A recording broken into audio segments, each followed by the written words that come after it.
wantene nggih Nyai Dewi. Saentene mawon wong pancen nggih wonten dusun nggih kados ngaten menika. Nggih, Sang Dewi. Nyuwun pangapunten mbok menawi wonten kirangipun Sang Dewi. Ora ana sing kurang Nyai, malah kapara luwih-luwih. Aku ora bisa mikir upamane aku ora bisa nginep ana manah ilang kene mbuh kepiye dadine aku lan anak-anakku. Nggih wong kula niki ngurmaosi dados tetuangganing para kawula wonten ing Manahilan. Kula niki sampun dituwake enten ngriki. Mila saking menika menawi wonten tamu saking Jawi badhe nyipeng wonten mriki nggih kedah kula saged nyekapi sedaya kabetahanipun Nyai Dewi. Ya Kiai, ini lagi gedene sing tanpa upama mung wae mengkene. Pripun? Yai Demang. Tak sawang wiwit rong dina kelungguhan iki kok beneh kelawan padatan polatanmu. Kowe awan arang-arang mangan yen bengi tak sawang kowe ora tau turu. Sajake ana bab sing ngebut-ngebuti rasamu.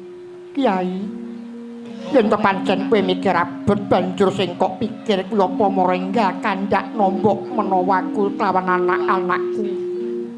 Kabeh bisa ngenteng-ngenteng sesangganmu jalaran. Yen Kyai Demang susah kuwi sing ngopeke woh ora kepenak kuwi aku apa kira-kira kabotan yen aku mapan ana kene Kiai. Nuwun sewu. Ampun ngantos lebet anggenipun menggalih Nyai Dewi. Mboten wonten menapa-menapa. Saestu.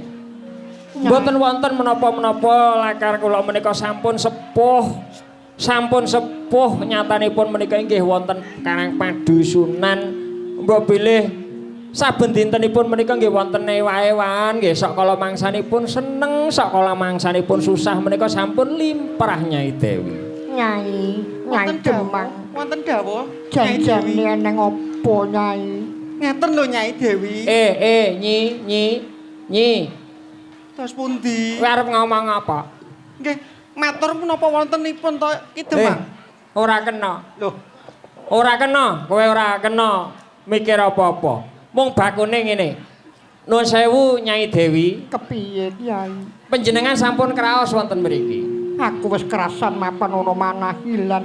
Yen sampean sampun kraos wonten mriki malah babar pisan.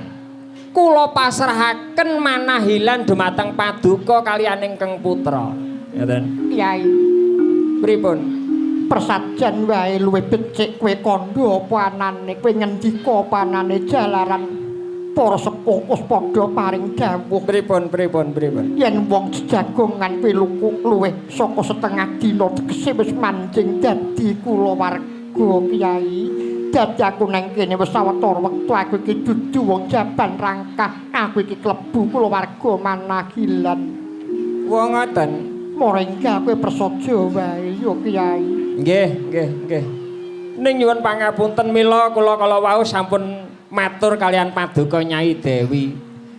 Menawi Paduka sampun kraos wonten mriki kula pasrahaken Manahilan dhateng Paduka kaliyan ingkang putra. Menika ngaten. Namung saderengipun kula matur nyuwun pangapunten lan sampun dadosaken penggalian Paduka Nyai Dewi. Iya ya ora dadi boyo pangopo kepiye Kiai.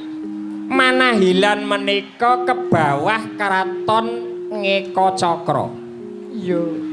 Lah, Ratu Ngeka Cakra menika ingkang jejuluk Sang Prabu Bakasura, nggih Sang Prabu Baka. Niku karemane mangsa daging menungsa. Ngeten? Nganjur.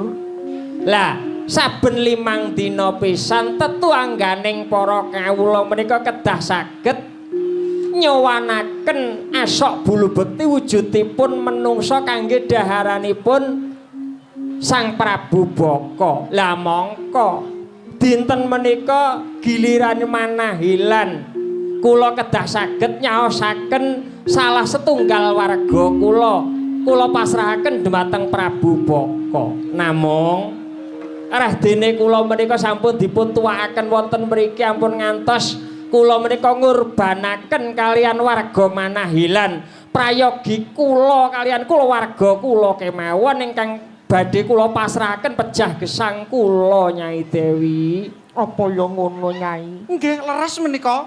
Leres. Kula sampun matur dhateng Ki Demang menika ta supados sampun ngurbanaken jiwa raganipun. Ning nyatanipun nggih tetep kados mekaten Sang Dewi. Kyai. Piye. Dadi upamane kowe bisa ngaturake salah siji warga Manahilan, kowe iso ngaturake abon-abon kanggo Prabu Baka bakal ayem tentrem ana madyaning Manahilan kene. Nggih, nek kula saged ngurbanaken salah setunggal warga kula menapa kula sowan wonten ing Eka Cakra dados tedhanipun Sinuwun Prabu Baka badhe ayem tentrem pun mboten enten alangan napa-napa.